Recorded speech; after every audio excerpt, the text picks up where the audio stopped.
Back here, 615 Sessions podcast on the getbeast.com Zoom line. I have been trying to get this person on the podcast for the better part of a week now. He thinks because he's got a job that he can flake on me for massages and shit. Like he doesn't know where his bread's buttered or something like that. Will Compton, Titans linebacker, bussing with the boys. Rate, review, and subscribe 5 stars. Not bussing to the boys, as Jayon Brown plugged on his Zoom in the availability earlier in the week. Bussing with the boys. That's the podcast. Hi, buddy. Yeah, I can't believe he butchered that. He came in, he's like, hey, I told him bussing to the boys or whatever, and I was just like, it was a terrible way to plug. Yeah, we gotta get him taught up. We gotta get him coached up. We gotta let him figure this thing out. That's on you, veteran in the room now. Congratulations on the new gig, by the way. You haven't been on the pod since. There's a lot of shit moving around today. We're taping this in the middle of roster transaction day, which I'm honestly surprised that you decided to do it. Like, we're about an hour to go until the deadline, and you seem very at ease. Yeah, I know. I've seen my name tweeted about a couple times by old Mike. Shout out Mike. Mike he's out there. Yeah, he's out there putting a little evil on me out there, like throwing my name out, talking about the bubble guys, like 2 of these guys, or you might get cut. I was just like, damn, Mike, don't be putting this bad juju out in the air right now. You know what I mean? Like you said, we still got an hour to go. I know. I've been saying it on the radio. I've been saying it on the podcast. I've been saying it anywhere they'll put me in front of a microphone. I'm actively rooting for you to get a job so that you can fuck up and that I can crush you at some point. Just absolutely rip you. Dude, I can't wait for that moment to happen, man. I can't wait for that moment to happen.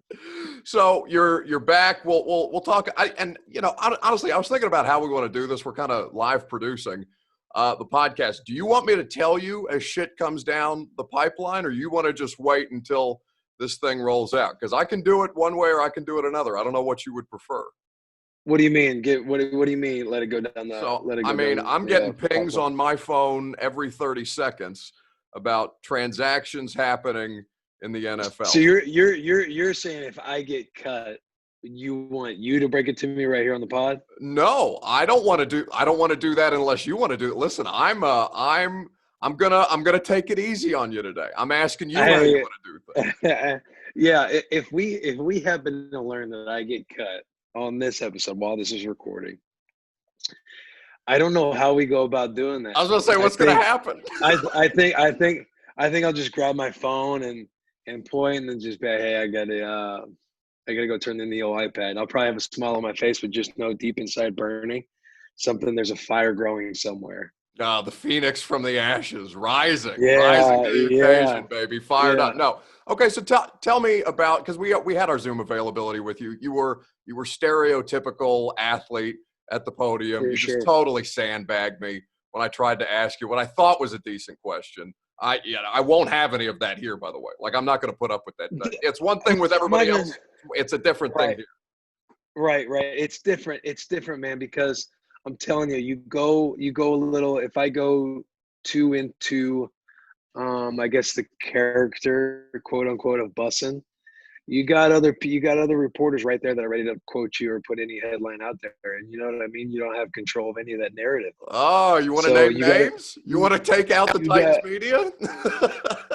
I'm just saying, you got to be careful. Paul's waiting for a slip up any minute, dude, because if there's somebody that's going to root against something, I think it would be Paul in that group. No, you really? I subtly no. I mean, I like Paul. I actually do. I like Paul a lot. Then you got Terry over here asking questions if I'm washed up or not. Am I still podcasting? I hear it. I notice everything. Hey. And you just got to be careful, because Vrabe's always watching, man. He's always lurking from afar, and you don't want any of that persona or the whole busing thing or any of that to get in the way of what's happening. So you just try to keep it PG, keep it PC, professional. And I thought your question wasn't even that great. I was a little disappointed myself, to be honest. It's to be completely Okay, so I'll be transparent. You want the athlete side of thing? We got Will. You want the media side of thing? I'm here. We'll talk through the live Zoom calls. Yeah, you could say you're disappointed in me. I can say the same thing to you, man. It's almost like you could just make a comment, man. Seriously, Mike, how stoked are you to actually like forget whoever's first question asking me that? Like, how do you really feel about walking in that locker room? I know you had that $1 million smile on your face. Walk us through the scenario. Who are the first couple people you saw? Were you rubbing elbows? You could have came like that, and I would have known. You would have had my guard down, and I would have been able to answer the question. Listen to me very closely. We'll get to your blue steel photo shoot out on the practice field here in a second. There's articles being written about that smile. Don't. I hear everything too. Vrabel's out there. Hey, I'm out here. Hey, just know if there's an article about my smile and blue steel look, it's getting retweeted. Such crap. Just absolute, just nothing but retweeting compliments. Will Compton. That was a nice article. Shout out Austin Huff of the Tighten Up podcast here on the A2 Sports Network. All right. So you're right. I was disappointed in myself with your question. This happens to me a lot, okay? Because Robbie will send out the email. Robbie Boren, Titans PR, shout out. And he'll tell us who we're going to talk to that day. We're going to tell, what time they're coming. So at least we have a day in advance to prepare for this stuff. And a lot of times I get caught up in everything else that's going on, and I forget to check who the players are that we're talking to that day. This is a terrible admission by me. Now, I'm willing to admit this because I'm honest. The rest of these slaps, they'll tell you that they read everything, they see everything. They're liars. I forgot that we were going to talk to you that day, and so I was like, I got to ask him a question. Yeah, you in your mind, it's like, you don't have to take it super serious because we talk. Like, I'm on the pod now. Like, this is better anyway.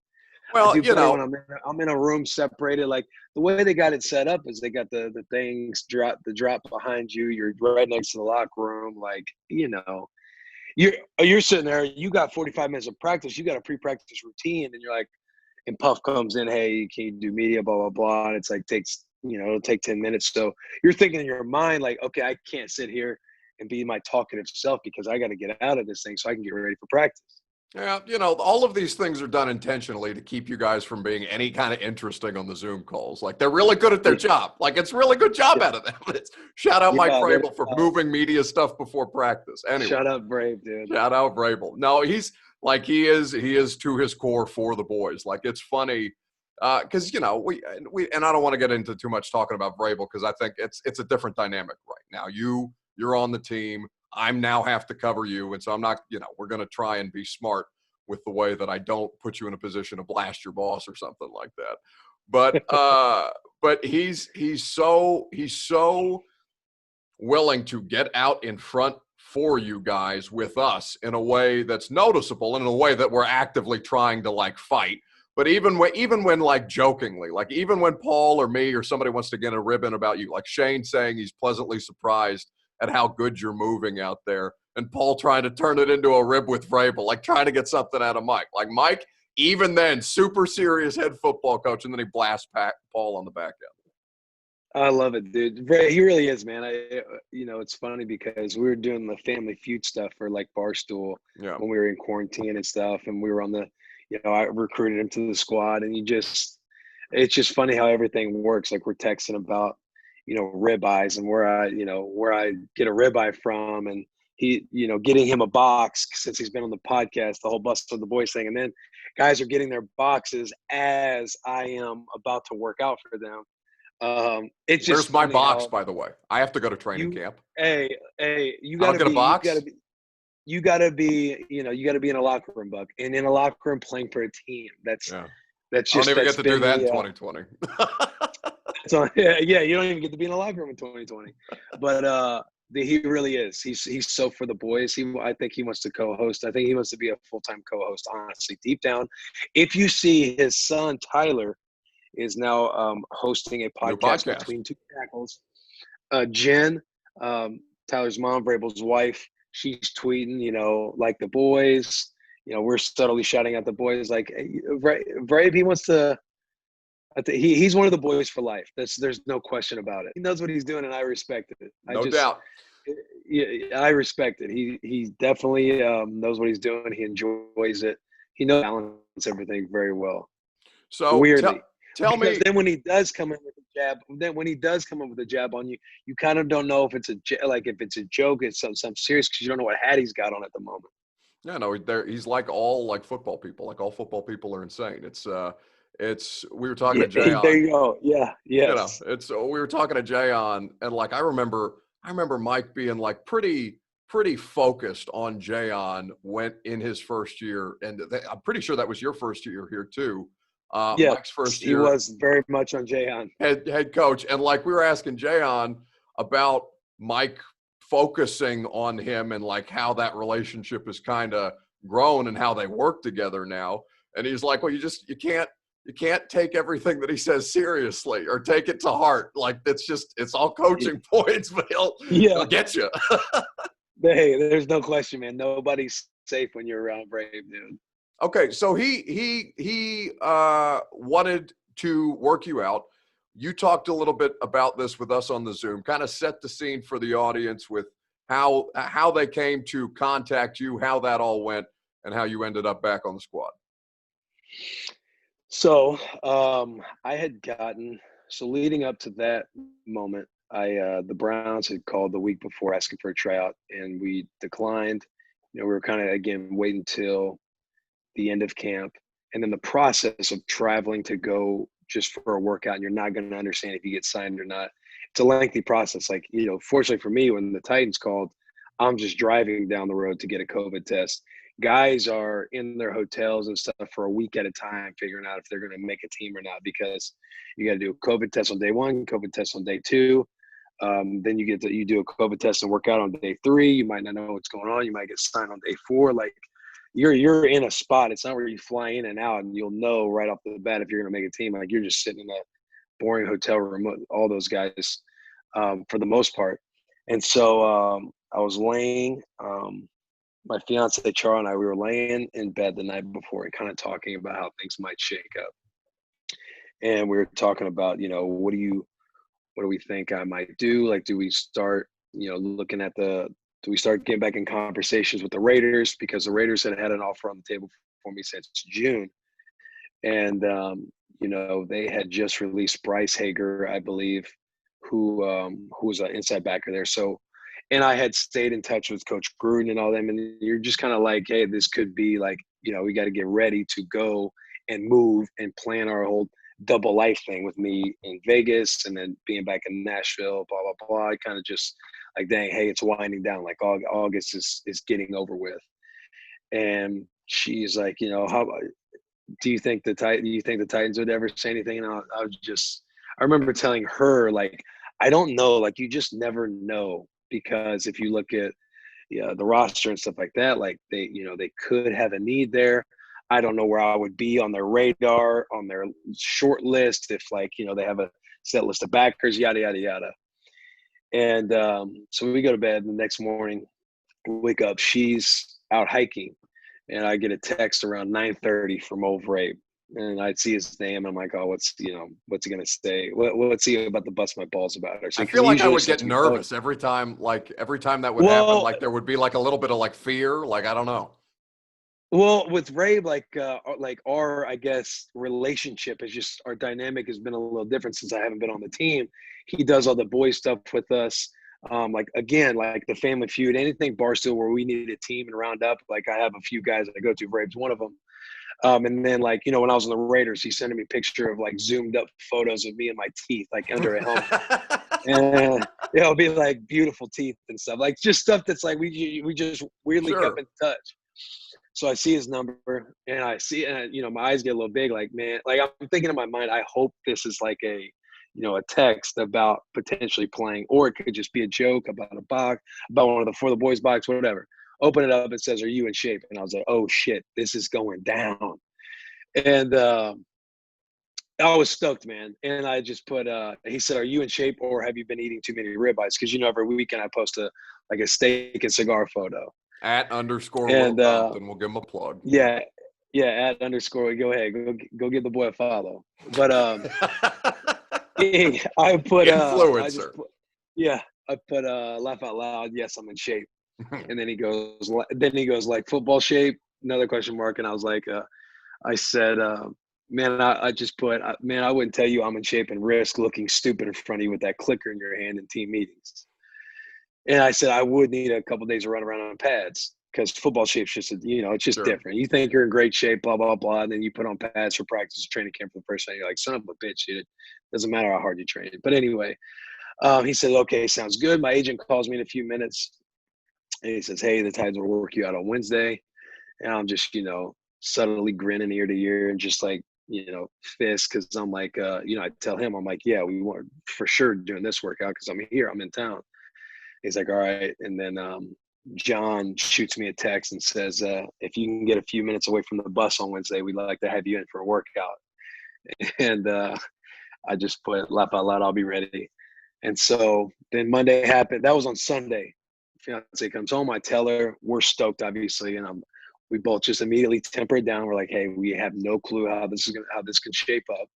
Still don't. Sitting here, midday was a Saturday. I know, this is kind of fun. We should do that. This is right. I thought about texting Levin and be like, hey, why don't we just make a thing out of it? But I didn't want to, he's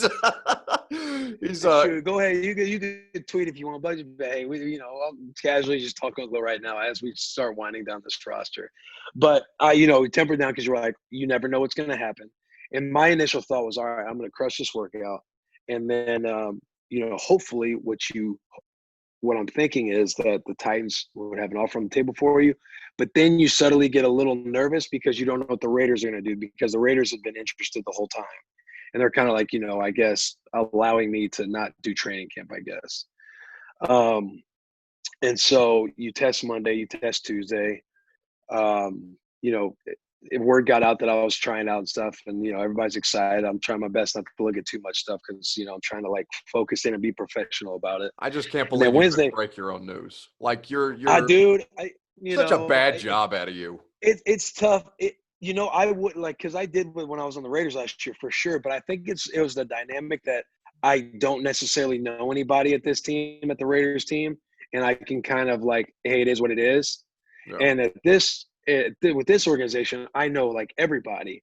So there's a part of you that's not wanting to act this whole character that's been that not that I put on an act, no, but you don't want to sit here and be like the class clown and continuing to kind of put all your business out there, and then they got to worry about, hey, are we going to have to worry about potentially Will kind of still do just being Will? Sure.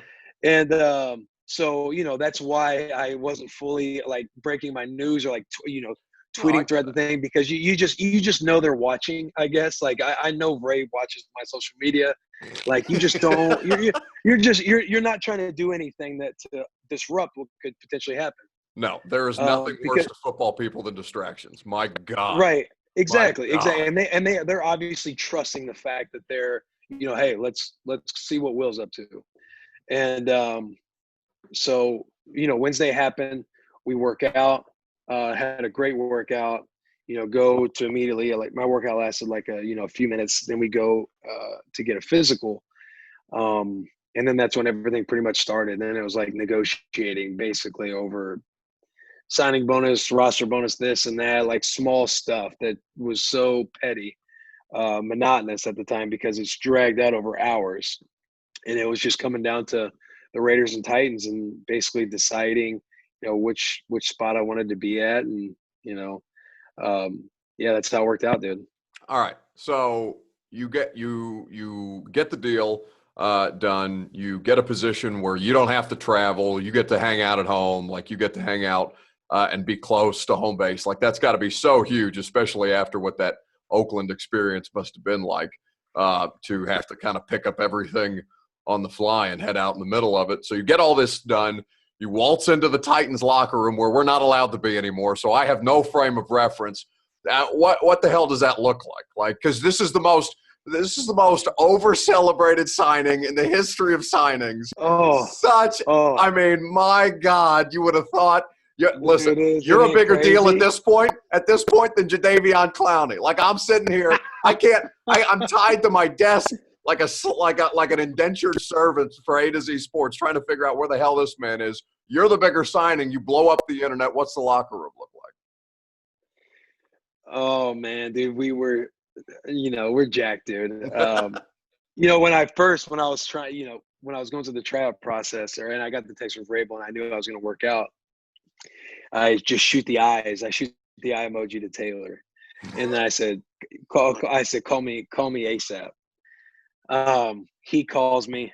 I answer. He goes, John Robinson called you, says he has a contract for you. You're on your way to the Titans facility right now to sign it. And he's like joking. Like in his mind the entire time, he's like, there's no way like we'll ever get to play. No, he's the worst. Blah, blah, blah. He's the worst. Yeah, exactly. And I go, no, but close. Titans called. I'm working out Wednesday.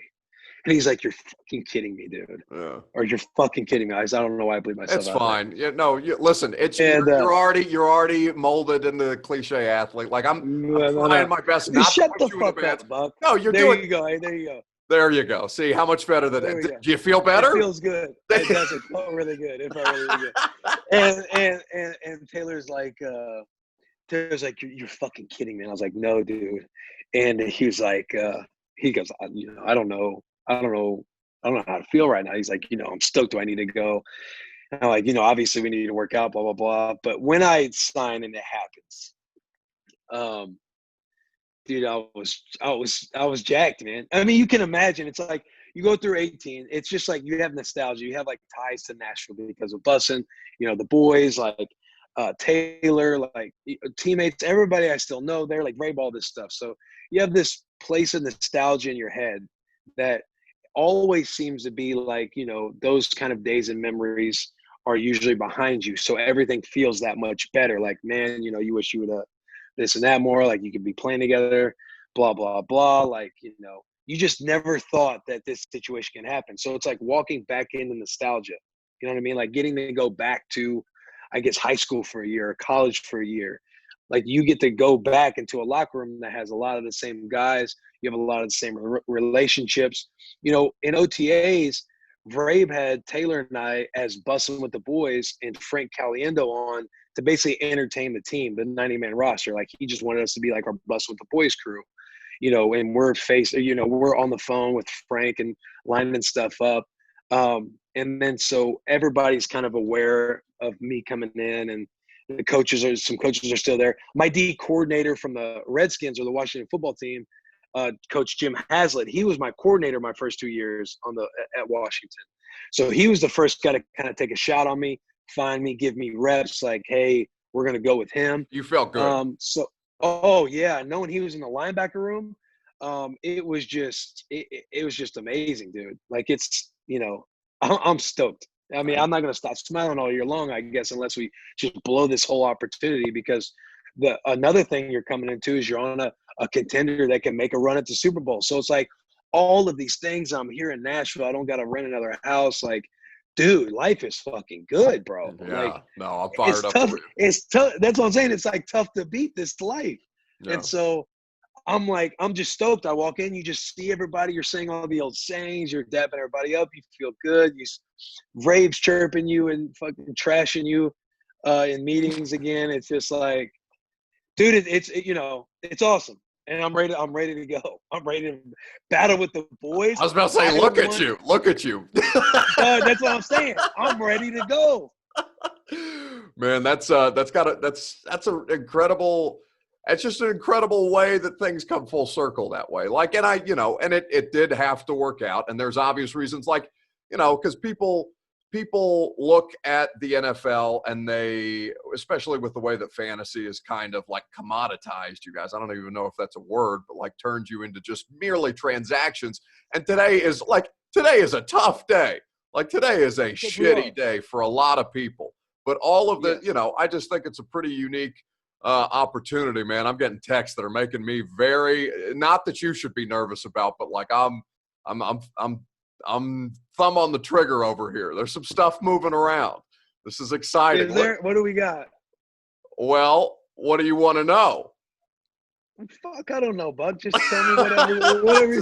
That's why I'm sorry. I got I could just be like, hey, whose life is better? And you'd be like, hey, listen, here's what I'm hearing. No, your life. Listen, your life go. remains good for the next 29 minutes as we tape this podcast before the transactions come down.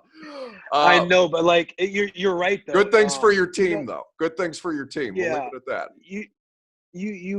I mean, you are right though. It's like the worst part about this league and this business is the day, and you're like, you seem like you're in a fine mood, blah blah. Because at the end of the day, like, it's all such a business that the toughest part as a player is when you realize that you are just a commodity in this league. And it's a hard pill to swallow because literally all of us are. It doesn't matter how many personal ties and how much you talk about nostalgia this or he'd be great because of X, Y, and Z. Like an opportunity has to line up. And then if it works out, if it works out, if it doesn't, it's not like any of this love I'm talking about is lost. It's just like, it's a show that must go on at all times. And when you realize you're a commodity, which a lot of guys just, it's tough, man. Like I've been cut before when I went back to the practice squad, and you just realize the bitterness, the teeth of the business. And it is what it is, and it takes what it takes. And, it's just, it's insane, dude. But it gives, it's give and take and all that. Cause like you're obviously excited for exciting reasons. Like this roster transaction day, like cut day might be, which I don't know if this is going to sound fucked up for me to say because so many people are like losing jobs and stuff like that. But like, this is one of my favorite days of the year. Like this makes me feel the most normal that I've felt in 6 months since football went away. No, what do you mean? This is the information rush. Like, stick it right into my neck. I want to know. No, Deshaun Watson got the $4 million or the 4-year, $39 million a year contract today. Like, I'm sitting there sticking that into my veins at every opportunity. This makes me feel like sports are back. No, I feel you, dude. I completely understand that. And, it's like anybody. Like if somebody called you up right now, whoever's your superior or whoever's above you, and just like, hey, you're done with A to Z. You don't really have too much, it's nothing you did, nothing you didn't do. Everything's kind of left in a gray area to where you don't really have insanely honest feedback. And you, after that moment, like it's like, hey, turn in your equipment. You got to put in all your A to Z equipment. And then after that, and you shake hands, and it's all kind of like, you say your goodbyes to Zach or whoever your boys are in your world. And then after that, you walk out of the room, the building, and then you either go back to your hotel or wherever you were staying, and you basically got to figure out what your next step is. Like, do I wait around for another week to see if A to Z is going to call me back to just, hopefully something went wrong or what went wrong? Like, you might be able to text your boss or figure out figure out gossip behind the scenes and figure out why you were. But a lot of these guys, they don't get any of that feedback. And then you're set to, you don't know, a waiver wire. The next moment you could be on a flight out to New York. You could not get a flight. It could be, I guess I'll go back home and, small town USA or wherever I'm from. And then you just go, should I continue to train? Like, you're just in such a haze, dude. And just imagine, like, you would be cut and say some guys who are done after this point, you're not welcome back into the radio industry. Like, you're not welcome back in it at all. No, you're done. You're a hack. You can't have the microphone anymore. Yeah, or anybody at their job. Just say whatever industry you're in, you're out of it, and you're just out of it. Regardless if you feel like you have some expertise and experience in it, and some tools and ability to to add value in it. Like, there's no interviewing for a job like this anymore. Hey, your degree doesn't matter because this industry is moving on without you. Yeah. Yeah, like, it's just, that's the perspective. Like, it doesn't matter what you do. Just think if you just got – boom, you're swiped. Hey, whatever you work for, hey, you can't come back in this industry. Not with that competitor, that team, or that business or company. You got to go find something else to do. Like, it's a tough day, man. And it's the nastiness of this business. That's why when you have moments and opportunities that, like, I've been very fortunate to have, like, potentially have the ability to play for the Titans this year. It's just like you enjoy those moments because you realize, like, this shit doesn't last forever. So the fact that you get a potential opportunity with the team that you had a great relationship with, like, you're going to get the most out of it because it's like, fellas, like, just like that, we're all going to be gone at some point. The fact that I get to come back in the locker room and say the same old stuff, and we get to act ourselves and stuff around each other like we did a couple years ago, it's like, you got to realize this doesn't happen. And if I get another year with the Titans, it's like, hey, enjoy this 1 year. Yeah. I don't know how I would feel about that. And I'm not, I don't want to speak for anybody else's perspective, but like, I have no idea what that feels like. I have no earthly, Right. I've never been, I've never been cut from anything, even when I thought something was going to like fall out on me. Like there's always some kind of, what do you want to call it? Safety net for me to fall. Yeah. Do you know what would I do if somebody took, like, if I got cut, I have no other discernible skills. Like I'm done. And that's what I'm saying. I'm done. And then you couldn't be like in our world, like if say Bussin was owned by somebody, or say Barstool was like, hey, we're not going to partner with Bussin anymore. Like we could take it and continue to do something. Like if you got fired, you could still use your face and voice and be like, oh, I'm going to figure out my pivot here. Oh, you think this is usable? You like what you see? Hey, right. Hey, but I'm telling you, like, there is none of that when your time's up in this league. Like, your time's up. Like, if it worked that way in that world, like, could you imagine, like, no, Buck, you can't get in front of a camera and talk anymore and speak to the world or break any news.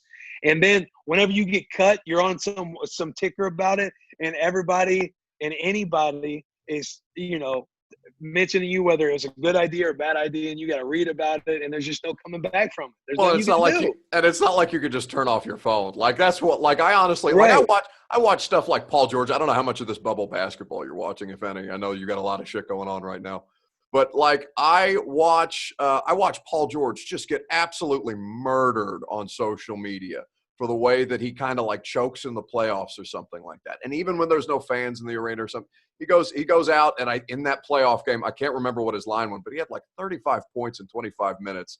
You're just an absolute stud. Like you guys in your industry, I believe you all professional athletes just in general, NBA, NFL, MLB, whatever the hell, you are the most confident people about what it is that you do of anywhere in the world. My industry is riddled with people who have the security level of 12-year-old girls. Like I am riddled. Yeah, right. Security on a regular basis. On a regular basis. Anybody in front of a microphone who tells you they're lying to you. You guys, though. Oh, there's no question. Oh, without 100%. You guys, though, like I'm always fascinated by that mentality stuff.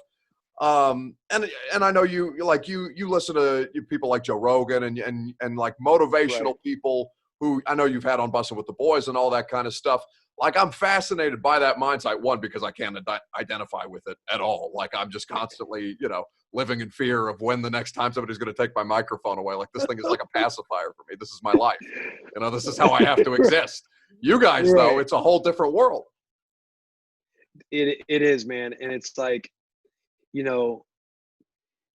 it's and there's no real development, like true educational like development for it. It's like it's something that you kind of just have to go through and learn to deal with, because like it's like a saying I try to say all the time. I try to remind myself, if somebody's going through it hard, you have a conversation with them, you listen to venting, all that stuff, and then you got to buy into the quote that no one is coming to save you. So you better figure that shit out on your own, because no one is coming to help you with this. If you have like problems when you read stuff about yourself, like when you're going through that psyche, it's like, hey, no one's coming to actually save you or help you out. Like you got to deal with that mentality, and learning that from having to learn that at like a young age, when you're at like Nebraska and you're learning about like message boards and Twitter's coming out and you're seeing all this slander about yourself, and you feel low key, you feel shitty. And so, athletes are very confident, but you'd also be surprised. I don't think you would be surprised. I think you're kind of just saying that, but there's a lot of insecurity out there. I think that's why you see guys chirp back and fight back and bite back all the time. And you can kind of see that happen, because at the end of the day, everybody's human. You know what I mean? Like no one wants to read bad shit about themselves, especially at something they do and work extremely hard for and have a lot of sweat equity and a lot of time put into wanting to be great at something, and then to be talked about like, you're just garbage, or you're trying to mess up. It's a shot to the ego for anybody. when it comes to talking and having opinions, and then somebody shits on your opinion, if it's on a podcast or on a hot take or something like that, like, yeah, the media people bite back a little quicker because it's like, that's what they're doing all the time is talking and trying to have takes. Then when it gets shit on, they need to defend it because they're in the world of trying to can constantly have an opinion and have takes. It's my entire life. You're right. It's so needlessly aggressive. It's right. It's not that you're insecure. I think it just comes. It gets down to it's like, how serious are you going to take it? Like, you can see when somebody's extremely sensitive because at the end of the day, like, dude, no one gives a shit. We're all gonna go to bed tonight. It's all gonna pass at some point. But yeah, the mentality with everything is something that I've always been very fascinated with as well, because I can catch myself in every area of it, whether I'm confident, whether I'm insecure, whether I'm all these different things. And it's just about catching yourself when you're going down a hole. Speaking of catching yourself, you want news or no? Yeah. You're good. I tell you this. I was sitting there in my head. I said, yeah. Or I was like, yeah, give me the news. And I'm sitting there in my head. I'm like, okay. He wouldn't. I don't think he'd say Wouldn't I? If I was actually getting cut. I don't think you'd say it in that way to where you kind of had a little smirk to where you're trying to build up a little. I don't know. I'm kind of a hateful motherfucker. When you just said cut day is your favorite day, you are right. I think you got a little psychotic in you, dude. Congratulations. I would love it. I appreciate that, dude. Hey, the boys are fucking back. Congratulations. You know what I'm saying? We just got to get winning. We all get excited. We all talk about all this stuff, and but it won't matter if we don't fucking win. And I think this is a very level-headed approach by you. This is very. I'm just saying. Very reserved. You. No, I know. Listen, nobody cares. Nobody cares. That's the case. Especially this year. Like, honestly, I think a team without, and it's funny because we all at least, I want to cover an exciting team. Fans want to root for an exciting team. Like, we whether or not we admit as objective media members that we don't have a rooting interest in the success of the team. Business is better if the Tennessee Titans are winning. Like, I'll tell you that flat out. Yeah. There's without question. And it's better, it's easier to talk to the players. It's easier to stay engaged with the 16 game season and however farther it goes along that. But I almost think that it's better to exist without those kind of expectations, because man, people think you guys are going to do some stuff this year. And as we sit here, by the way, a source close to Jadeveon Clowney says he's mulling offers from Titans and Saints since Friday, and Ravens a wild card. I had to add that for the audience. You doing any recruiting lately? You doing any fishing out there in the Twitterverse? I've been on Twitter, man. By the way, how cheap are you? How cheap are you that's the offer that you come to the table to try and recruit Jadeveon Clowney? Listen, I can't be reaching. You know what I mean? You got to anchor in. It's all part of the negotiation. You got to have a little fluff to it, and then also you got to dig in when it's time to dig in. I have a budget I go by, and that's what I could afford. That was my cap space. That you specific. The cap space is a myth. Cap space doesn't matter. Otherwise, the Saints wouldn't be anywhere close to Jadeveon Clowney. This is all fun. This is all monopoly money. This is crap. No, just the fact that you specifically stated 16 ounces, like that made me just feel something deep down. 16 ounces is a big deal. Let me tell you why. Number one, it's more. You're talking about an iced latte here. It's more than an 8. 8 obviously is just a hot cup of coffee anyway, but it's more than a 12 ounce. You get a 12 ounce, there's too much ice in it. You're not getting a whole lot. You're not getting a lot of bang for your buck. You go up to a 24 ounce, at some of these places do. You're getting waters of too much espresso, too many shots being put in there, and too much milk, like just way too much of anything, really. So you don't know. So anybody that gets you a 24, they're suspect. 16 is the perfect size. That's why I said 16 ounce. And anybody worth their salt in the coffee game understands that 16 ounce was a big play. I could not have been more impressed with your attempts to try and get what could be a deciding factor in the Super Bowl odds. Like, how bad do you really want to win if that's what you're coming to the table with? Like that, now I question your drive. This is the first time that I've had the opportunity to criticize you as a member of the Tennessee Titans. Now it begins. Welcome to the team.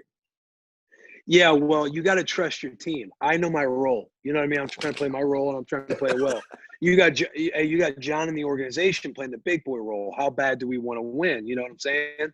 And then if you really want to play the how bad do you want to win, you got Taylor tweeting. Taylor's got some deep pockets. You got a lot of different factors. I'm just trying to play my role. In a bus invite, you can't sleep on a bus invite. That's a nice perk. No, especially if the boys are winning. If the boys are winning, like you said, business is always better when the boys are winning. No, I know everybody wants to be on the bus. You keep stealing my guests that I have on this podcast, and then create. You know, it's a whole different game now that you're trying to compete with my industry. You know, I see how this goes. I can't help that we sit on our Zoom calls during quarantine. Ryan Hurd was on, Brett Kern. When we get on your pod, and what's being said to me is, why haven't I been on yet? Brett's saying that I haven't been invited. Ryan's like, I'm an avid listener, would love to get on the bus. Like, I can't help that. It's not like I'm stalking them. I get on, we're on your podcast, and we're talking about mine. I can't help that that's what it goes to. You know what I'm saying? It's so disrespectful. Like, I'm not stealing this. No. I know people are blatantly. You're part of the squad too. But yeah, get the hell out of here. People are blatantly disrespecting me on my own podcast, actively lobbying to be on yours when you're on. It's just, this is again insecurity. This is the media world. Do you think we're landing Clowney? I think so. Wait on somebody to shoot you a text or something? No, I got a text while we were taping this that said, here, I'll pull it up. I won't say who it's from. Yeah, you might as well go ahead and say some details outside of the name, just because it's like, it's going to come out Tuesday, so it's all going to be figured out. All I will say is I have a text that says the clown has to be coming down the pipe. That's all it says. That's the most recent information that I've been able to get. This man has had me not sleeping the past 2 nights because who the hell fires their agent 6 hours before the transaction deadline? Like, I'm so angry about all of this. I know you're not going to criticize any player. You're not going to criticize. You're going to do the stereotypical athlete thing. Everybody's buddy, all that crap. I hate him. Because I hate him right now. I'm for the boys. I know. I'm for the boys, bud. Oh, I don't really hate him. I'm tired of this. I'm tired of this. Anything that makes it harder for the media, I'm all for. I'm all about.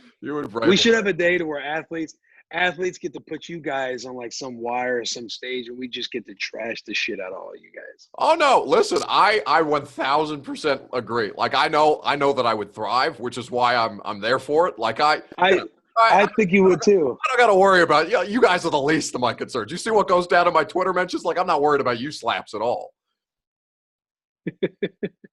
Oh, your cute little Twitter mentions, dude. Bussin' with the Boys podcast, not currently taping, for those of you curious. The episodes are backlogged while the boys are in season, so you can still get episodes, like a 2-hour episode with Eddie George that I thought was really, really good. Not because you were any good. Not because you were any good. Oh, dang. Not because you were any good. I think Eddie George is spectacular. And I think that he carried your ass for the better part of 2 hours, but it was a great podcast. That's crazy, man. The slander is crazy. It's not slander. It's truth. I'm just speaking to you from a critical perspective. I'm giving you I'm coaching you up. You can be better. No, listen, you're not coaching me up. Number one, you're taking a chance to jab at me. I respect it, but you're not coaching me. If you were to give me coaching points, if we're watching the tape right now on that episode, what are you actually coaching me on? What I would say to you is that it's going to sound weird because I loved it. I really do think that you did a good job on it. I think that Eddie's a great guest to have long form. What I'll say to you is nobody gives a shit about 2 hours of anybody unless you're Bill Simmons. Like, people just don't. It's really hard. It's really, really hard. Like, I have to check myself on that from time to time. It's the thing that we fall into all the time as people who create content. Nobody gives a shit about anybody for 2 hours. It's just the nature of the business. Like, listen, attention spans are this short. You know, you're the entire Barstool army has the attention span of small rodents. You are correct. You are correct. I think the data will tell us the truth. And so I'll get back to you on that, because you can look at the YouTube data. You can see how much time has been watched. Sure. You can see all that good stuff. I think the Eddie George one, people would watch that because, number one, it's Eddie. But I think you'd be surprised, Buck. We had a long one with Darren Waller. Did you listen to that one? I did. I thought that was a great one. Listen, you guys have the opportunity to do something really, really cool.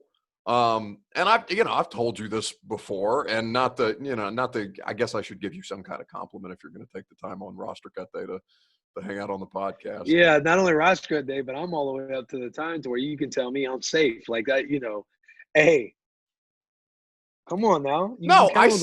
I said thank you.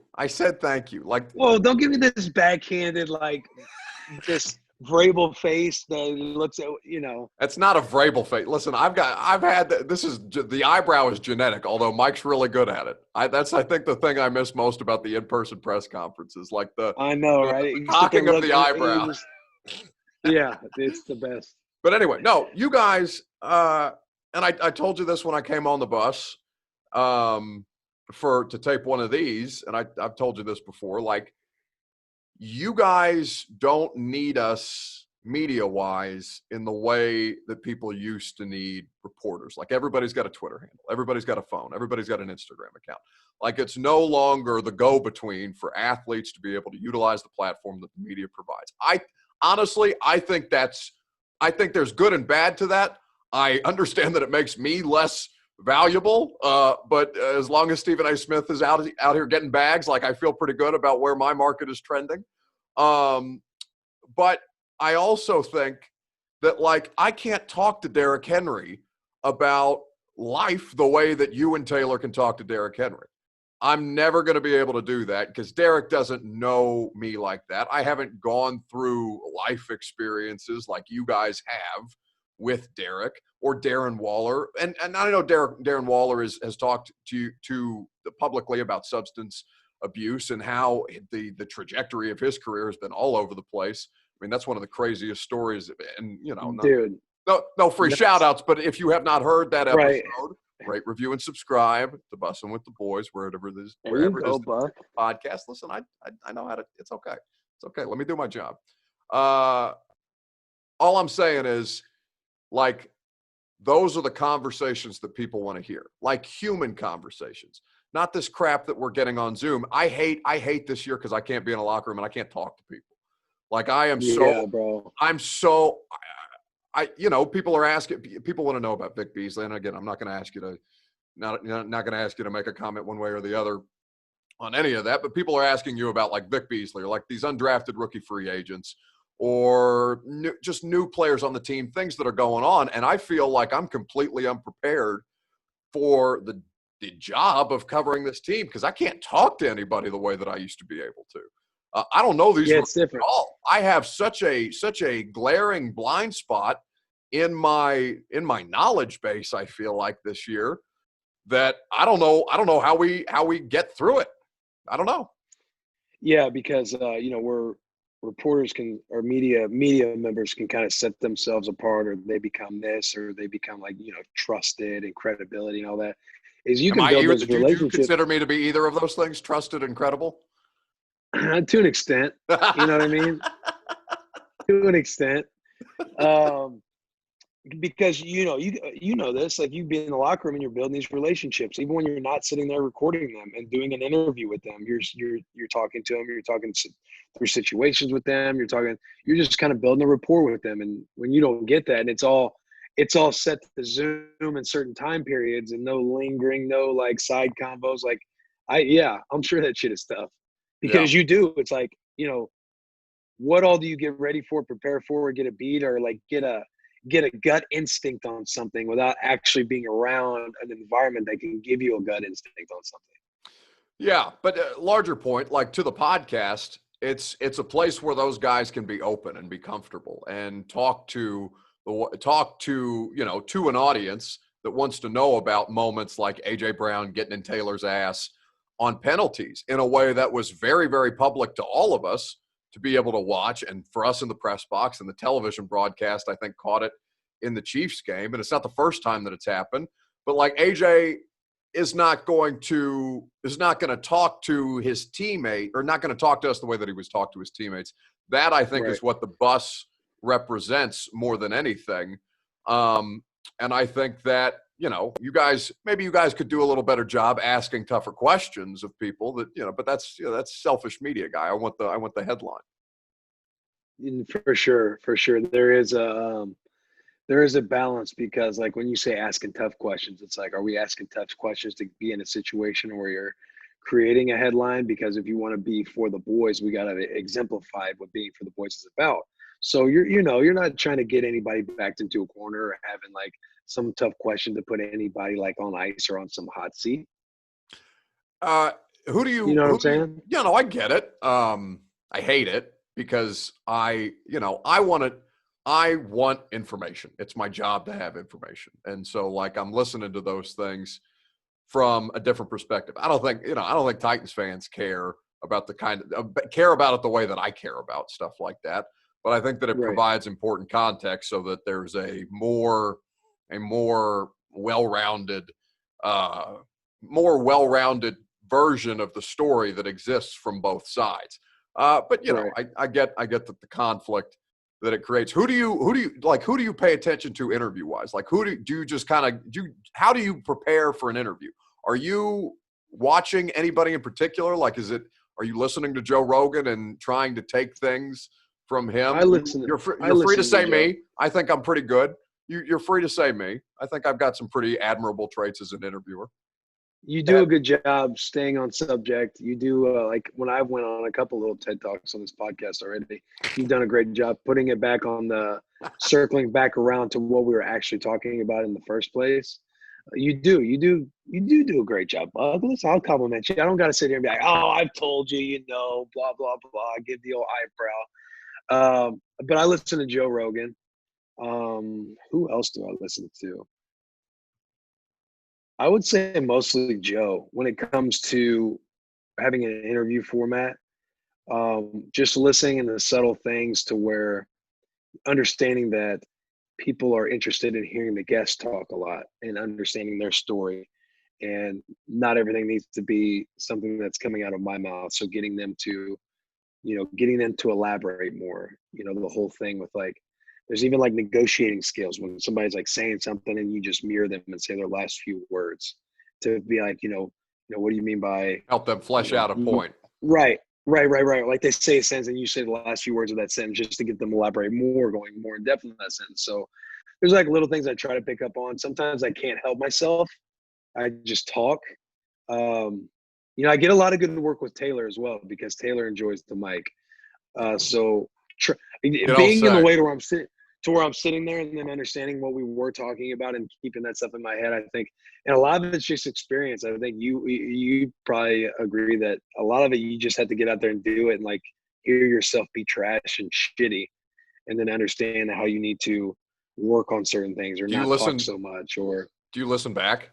I can't listen back. It makes me cringe. No, I don't at all. I don't at all. But to prepare, I mean, I probably what everybody else does, like, searching the stories of guests and any interviews that they've done that they might have elaborated a lot of stuff on, but there might be a question that I was sitting there wanting as a fan or as somebody listening, and then getting in more in depth of a question like that, and then getting people to kind of talk about their mental approach to all of it. Like how you say you're fascinated with the psychology, like understanding where somebody's head's at when these decisions or when these stories are happening. But that's how I prepare. I'm sure I have a long way to go in Buck's mind. Yeah. No, you could. He said, yeah, man. Was it? No, watch the tape and improve. Watch the tape and check the tape, man. You got to check the tape. Honestly, I think it's stupid for people like me to be giving any kind of advice. Like, I think it's just such a personal thing, and I'm not going to keep you much longer because transactions are literally about to pop into my inbox, and then all of these things. Work to do. Listen, my last. I don't have a day off until February at this point, or until you guys get bounced from the postseason, should you make it at this point. So my life officially becomes hell in a way that is just, I love it. It's sadistic. Football season is the best. It is. But I think that you're right. It's just repetition. It's just trying to figure out like who you can take stuff from and how that like works in with your personality in a way. Correct. Yeah, it's like anything in life. It's just reps. Because you don't want to get too commercialized. You know what I mean? It's not like I want to get to where I'm an insanely good interviewer, because that's not what that's not what we're trying to necessarily do, because you want the dynamic of like locker room talk and some entertainment and just our personalities, to where you can't just get like, all right, here's the background on them, and we want to be like, we have to answer these questions. Sometimes you just got to let the conversations go wherever they go. Who can we plug that you have coming up on the podcast? Because by the time this airs, people will know who's on the Monday edition of Bussin' with the Boys. Well, we have Kyle Rudolph coming up, who's going to be ahead of us playing the Vikings. You have Brad Kern coming up. He was a great one. We had a cursing jar on that one. So anytime you curse, you have to put money in it. Another interview would say, lifted from me. As you know, his kids, he's like, hey, my kids are going to want to watch this. They like to watch everything Dad does, blah, blah, blah. So we got to have a swear jar. We did him. We have a lot of Spooktober. We got a Spooktober episode dropping all throughout What is this October. obsession with Halloween? It's just, Halloween is a great time of year. The month, it's like, okay, the weather's transitioning a lot. You're very in the football season, but, pumpkin spice lattes start coming out. You got Halloween, you got themes. The leaves are changing colors. It's getting a little cooler outside. It's getting a little spookier outside. It gets dark sooner. And the fascination with Halloween is just that, hey, we're coming up on a huge holiday season. And, you have like 4th of July was our last holiday. You got Labor Day coming up, not really like a celebratory, like, big, loud holiday. So you need something to break it up. And the way we break it up is by making Halloween on a holiday throughout the entire month of October. So, which we refer to as Spooktober. Here's how you embrace the spook. You watch a spook every day. So whether it's a TV show or scary or Halloween themed movie, whether it be scary, a Charlie Brown, it can be light, Halloween Town, doesn't matter. But you got to watch a spook every day. You got to decorate your place. You have to refer to October as Spooktober. What other rules do we have? We're solid. That's what I'm saying. Like, we got baseball's unwritten rules. This is like there's a whole handbook to this.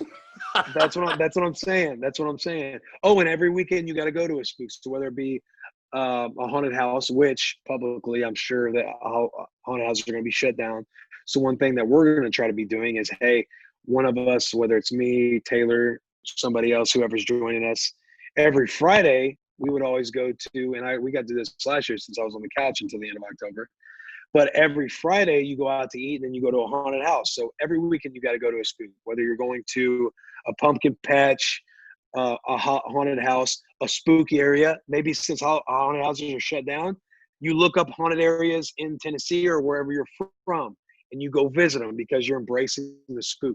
That's how you embrace Spooktober. It's a month-long holiday, dude. And then it gears you up for Thanksgiving, which gears you up for Christmas, New Year's. It's just great, man. It's a great time of year because football season is in full effect. Anyway, Will Compton, Bussin' with the Boys, Titans linebacker. Congratulations for sticking around, for defying the odds, all of these things. The Great White Hope. Now I'm actively rooting for you to foul up at some point so I can. You are, but not too bad. Like you're rooting. Oh no, not in a way that like you're rooting for the boy though. I know you are, Buck. Well, listen. The only thing that would have made it better walking into the locker room is seeing you guys just sitting there in your little pod, just waiting for people to come in and interview. Oh, seeing your face and actually doing an interview instead of the Zoom would have made it that much better, Buck.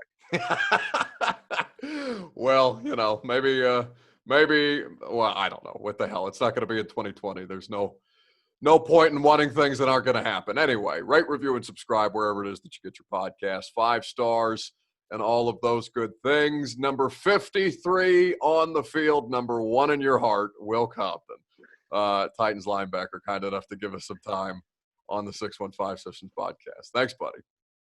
Appreciate you, Buck. Shout out to the boys.